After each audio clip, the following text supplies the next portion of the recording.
I finished it in 2016. Then I actually got a job offer from an IT firm, TCS in India. So I worked there for around 2.5 years. Then at present, I'm actually doing my master's in materials technology at UNSW. And So I do have, where is it, Australia? yeah, in Sydney. Okay. So I do my capstone project in bachelor's was on like uh, studying the plastic region of zirconium and of LiFo, mainly used for nuclear reactors. And then when I was doing my work at TCS, it was that I was not really content with the work I was doing there. And so then I used to work in my research lab that I did my bachelor's capstone project. So I used to work there Saturday, Sunday normally. Okay. So I used to help PhD students with their experiments, uh, writing some papers for them. So I have some publications, but not the first author. So at the moment, I'm doing my research in photoelectrochemical materials for hydrogen generation at the moment. Okay. So And my present, yeah, sir. yeah. So I am assuming you were looking for something that in your core sector that you want to work on. The reason you left probably. Yes. So I am a decent programmer because I did some courses on programming. So I do Mm-hmm. know some programming languages like .NET, C Sharp, presumably, and Java. Mm-hmm. And I just learned recently a little bit of Python. Mm-hmm. So it's something like we can always use some programming in our research because what I've seen is many researchers in this field don't even have some basic knowledge of programming, where I could actually use some machine learning tools where SEM images, TEM images uh, could be used. That is one area that I have identified. The first question would be at the moment is I've been looking for many jobs in Australia, Mm-hmm. which I'm unsuccessful as of now. Mm-hmm. But my main aim was to do my PhD in this area Mm-hmm. and go after that. But there's been a little push from my parents to get a job and get settled fast. Okay. So that is So my dilemma.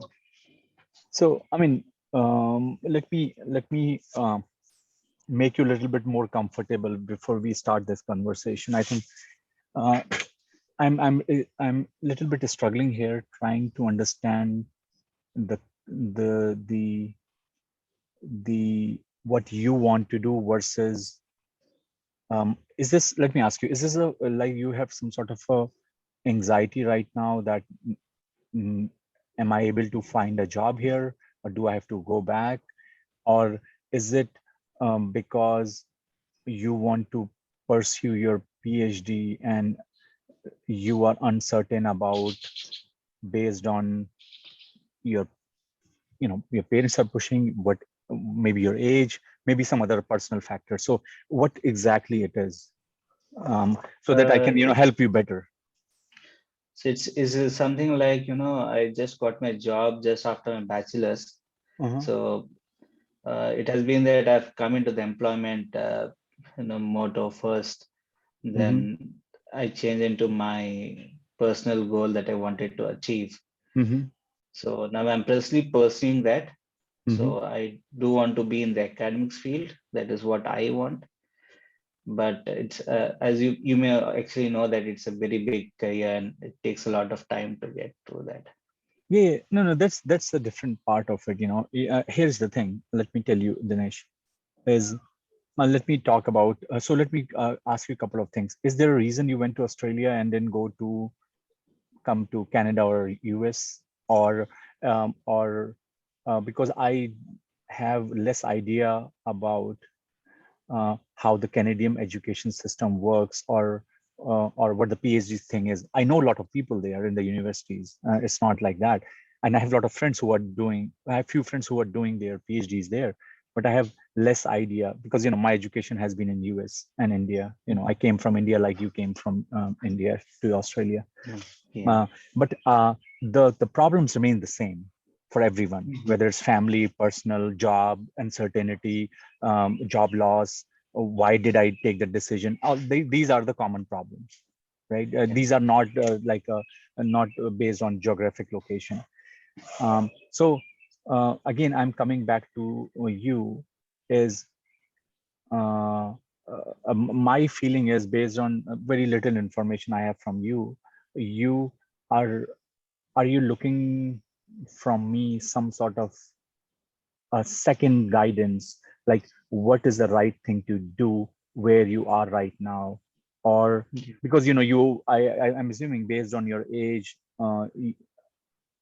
it looks to you that what you want to do could be a difficult task. But Yes. then is it also true that finding job is difficult? I don't know whether what's your education loan system is, because a lot of people get anxiety because of loan also. Like I know a lot of Yeah. people, a lot of students I speak, they want to find a job because they have to pay the loan, right? That's an Yeah. anxiety too. So is that a reason also behind that? That's one thing, because I don't want to, push my parents in terms Uh-huh, of financial things uh-huh. to pursue my own goals, because they have But given a lot of things in their yeah, life. yeah, but yeah, yeah, but here's the thing. Every parents do. Like my parents have done that too, right? So I personally, if you ask me, unless and until it's a matter of it's a very dire situation. Like for example, um, I knew a lot of few of my colleagues who came from India. They basically loaned their entire house, Yeah. and for them finding a job is like no. But let's say if you have if your parents have money on the side that they gave it to you to go and pursue your education, uh, and for them it's not like if you don't pay by 2021 at the end they will lose their house, and or they will, it's very drastic. I don't think that's every parent will has to do, and one day you will do that too. So Yeah. again, you can evaluate that situation, how pros and cons. But my only advice to you is don't be too emotional about that, because every student has the same, exactly the same story. And I mean, as I said to you, unless the situation is dire, that you can only evaluate, right? So I'm assuming that it's not dire. Don't make it too emotional. I think your personal goals are important as anybody. The question here is what you should do at this point. I think that's a primary question. So just to add, I would say, yeah, as you assumed, it is that the case that it's not dire that my family would be in financial problems, but it would be a tough time for them if they're paying for Yeah, that. yeah, you're absolutely right. And to be honest with you, it's for everybody, right? A lot of students who come here, unless until you are a son of Dhirubhai Ambani. I'm saying Yeah. I'm exaggerating, but as a middle class Yeah. family, everybody goes through. Like my parents has to do that, but now it's payback offer. Now I'm fine. So everybody has to wait to that time, and then I was able to achieve what I wanted to do, and I'm pretty sure you will do one day. Uh, Having said that, I can tell you the reality here, the reality part of it. Assuming you are 28, 29, or plus Yes. minus something like that. Um, Definitely, if you, from here, if you want to go and pursue your PhD, let's say you graduate after a year, right? You add another good 4 or 5 years to that. Yeah. That's the time you will able to get your PhD. Yes. Okay, that's number one. So make that decision. Whether are you comfortable or not, it's totally up to you. Okay, you have to be Yeah. comfortable. Second thing I would say is you must do PhD only because you are extremely interested in it, not because the payoff back of a PhD is higher than master's. No, it's not. Mhm. Yeah. You can make more money by making chai near at your house. Trust me. If a business grows good, you can make better money. So Mhm. the education doesn't translate to more money. You can talk about the accolades you can get out of it, but they last for a few days. You know what I mean? So Mhm. it's only for your satisfaction, nobody's else. It's only because of a love of science, and that you have to decide whether how good you are or not. Yeah. I would also say that to you, considering my experience, if I look back in time, and a lot of my friends and a lot of people I spoke to, because you take such a big responsibility that you want to do PhD, it comes with a certain sort of responsibility also, because people Okay. think that you're going to do something amazing. Doesn't work out that way most of the time, right? Yeah. So there's a lot of pressure all the time, right? Yeah. And not many people can translate that. A lot of master Mhm. students do, but not PhDs. You know what I mean? Yeah. Yeah. So as I said, evaluate that part. And I would also tell you is, just because for the sake of you don't have anything to do, don't do PhD. No, Mhm. not at all. Because you're not able to find a job, let me do PhD. No, it doesn't work that way. And also, I will tell you that if you want to do PhD, do at a good university with a good professor at a good place. Otherwise, another struggle after that. Okay. Mhm. I and I'm telling you not only from my experience, but lots and lots of students that I speak all the time throughout the world. There are students who go to Korea or Thailand or China and go to some university because of, and what they do after that? Nothing. They have nothing to do. So don't be in that situation. What I'm saying is, don't delay the problem. So many people say, hey, I'm not able to find a job, let me do PhD. But what are they really doing? They're delaying their problem. So they will have the same problem after 4 years. So Yeah. tackle it now. First of all, So be my clear. First of all, like, be clear what you want to do. Like, be very clear. And then go after that. okay. Mhm. Right.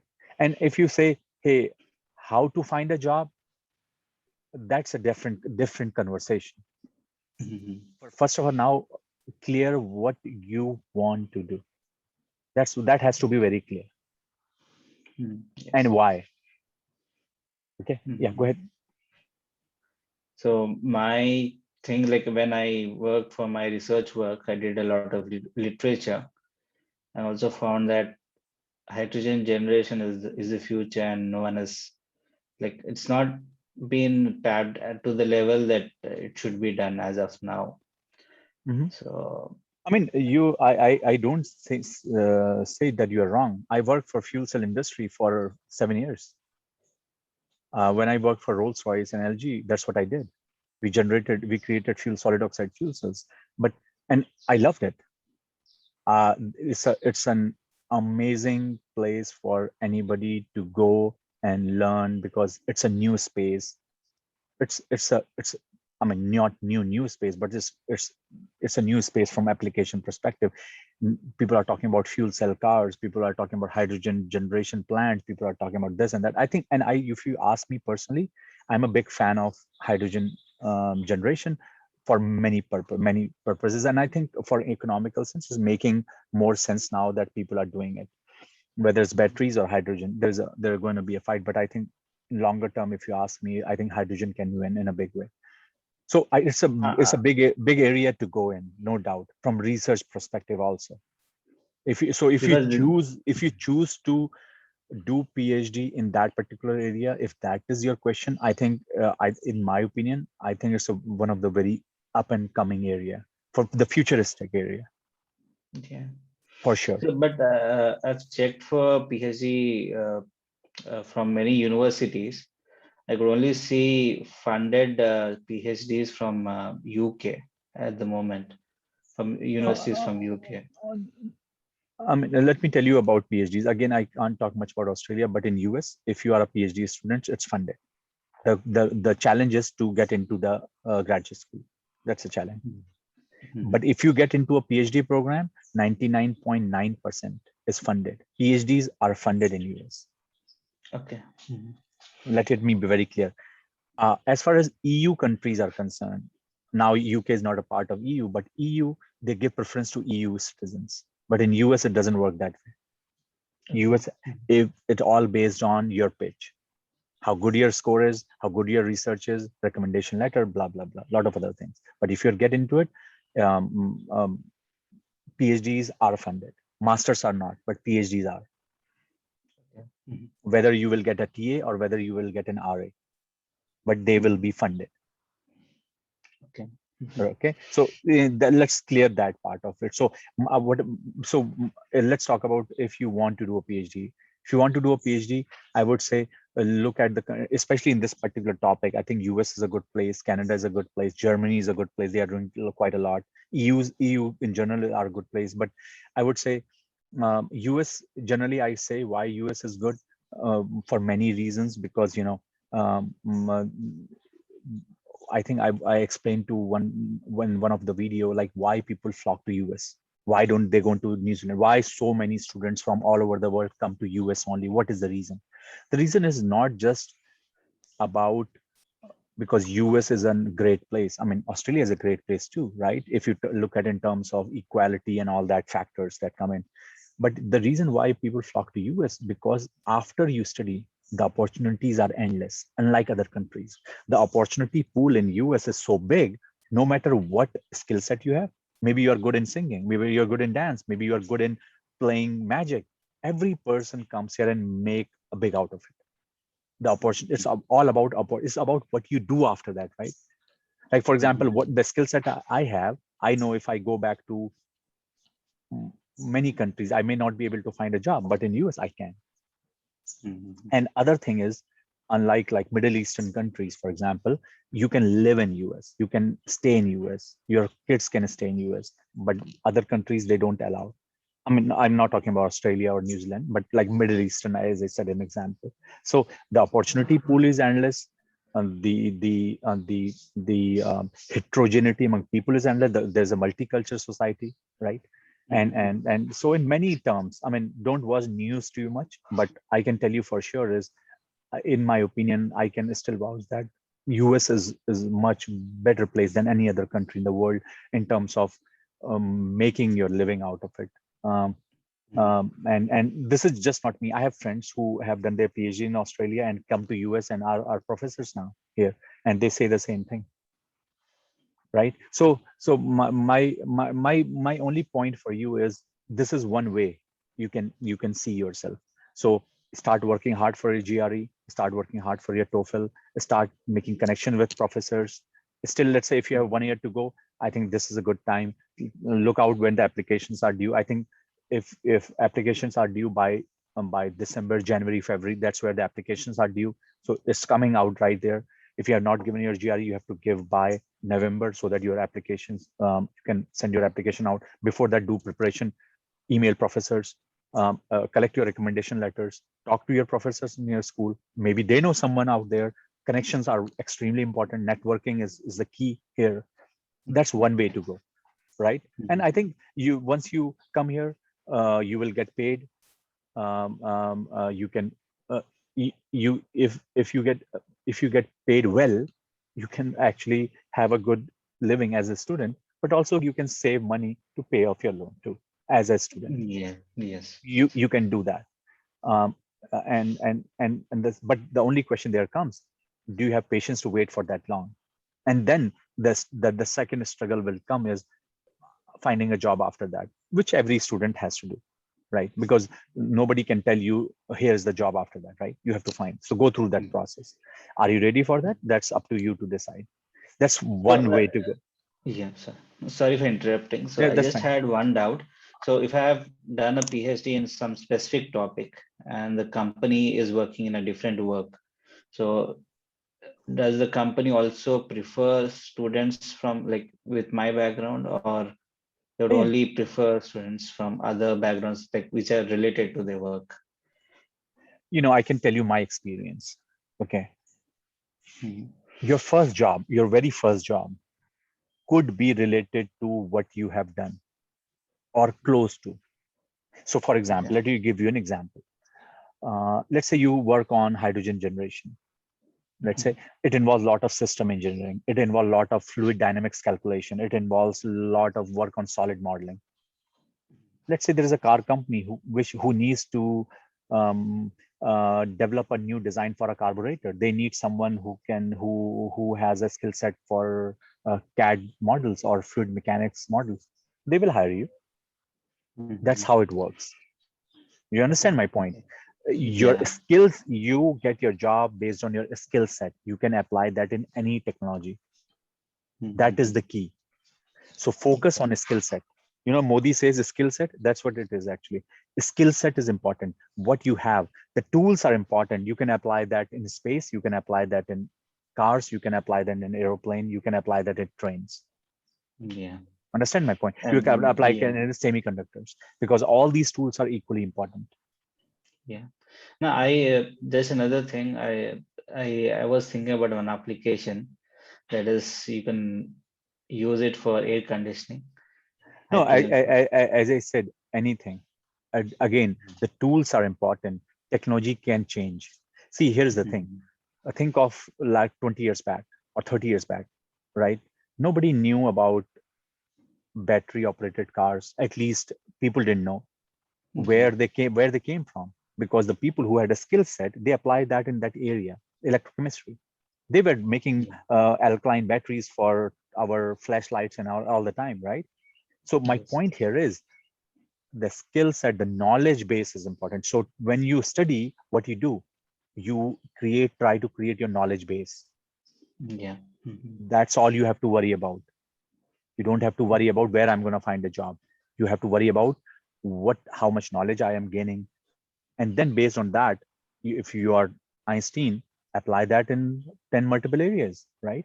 So that's what I'm saying. Like, PhD has to driven by that. The outcome of it, you will see eventually. Mhm. that's Okay. that's that Okay. that's the one that's a scenario. That's how the model works. Many students, what they do is they say, I want to do PhD in this area because I want to get a job in that area. It doesn't work that way. I can give you my example. My bachelor's was in mining. I did my master's in civil and then went to PhD in mechanical. I had no idea about fuel cell. My first job was in a fuel cell industry. I did my bachelor's in mining. Now I work for a space company. That's why I'm saying things change. You will Yeah. do lot of things in a lot of areas you have no idea to, but Mhm. it's all about how you pitch in, how you present your skill set. So let's say if you do your PhD in fluid mechanics, let's say, right, and there is an aerospace company or there is a car company or there is a company which designs um, I don't know why carburetor is coming in my mind, the ejectors or whatever for that matter, Yeah. and they Yeah. say, and it is up to you how you pitch, right? How you pitch, Mhm. how you say, though I have done my stuff there, but this skill set are equally applicable, and these are the analysis I've done. And this is exactly when we see people get hired, this is what exactly happens. Nobody does exactly the same thing, right? Okay. Mhm. So So how so you pitch on? Yeah. exactly. So how you pitch on. That's why I'm saying I always say that I wish somebody would have told me the same thing.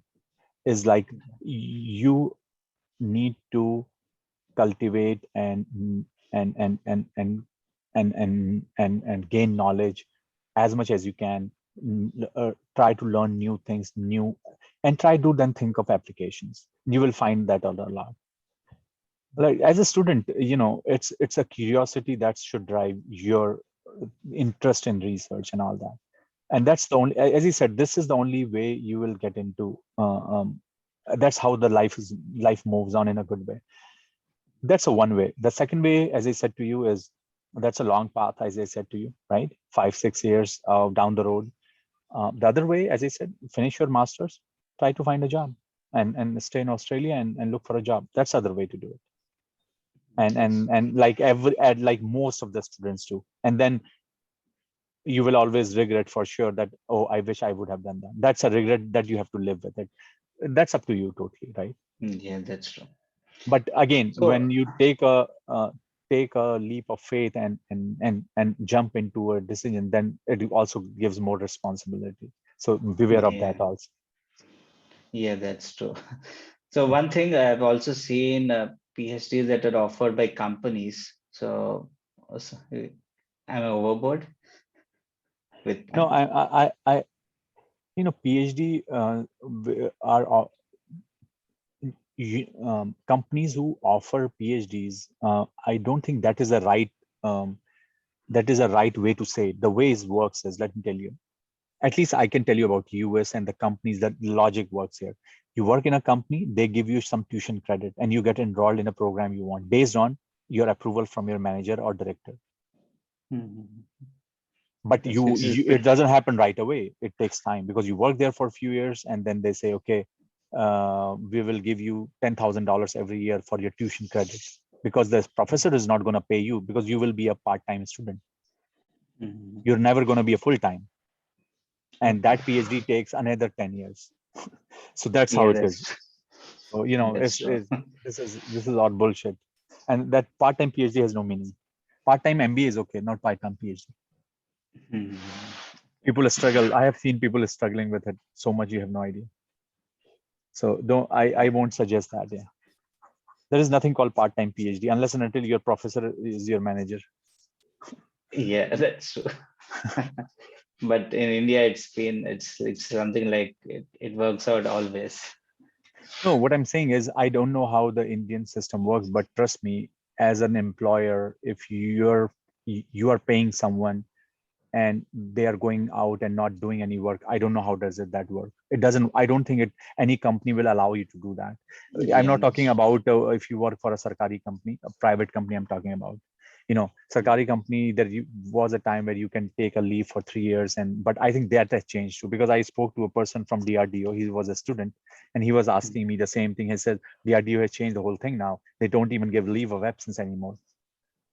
Yeah, that's true. So I was talking to a student. He wants to get into a master's program somewhere. So I remember that discussion. Oh, that's great. So can I always message you anytime if I need Yeah, any I mean, more? as I said, if you have something that you think I can help you out with something more, Yeah, sure. please feel free. But as you said, for me, it's difficult. I get so many emails. Yeah, that's true. I tend to choose students whom I think need some help. But as I Yeah, said, that's true. the best way to reach me out is on LinkedIn or something, or Yeah. my YouTube channel. That So will always help. it's just to make some decisions because I may get some opportunities, but I can Yeah, always ask you for which options, as if you were in my shoes, sure. could take, so that help me to get through. But Yeah. I will tell you that just by talking with you, if you are uncertain about doing PhD, don't even think about it. Mhm. Don't even Okay. think about it. Just try to find a job and stay with it. Okay? Because Yeah. trust me, there's a huge struggle after that. Otherwise. Yeah. Okay? Yeah. Sure. Yeah. Cool. Thank you. Thanks talking. Nice talking to you. Okay?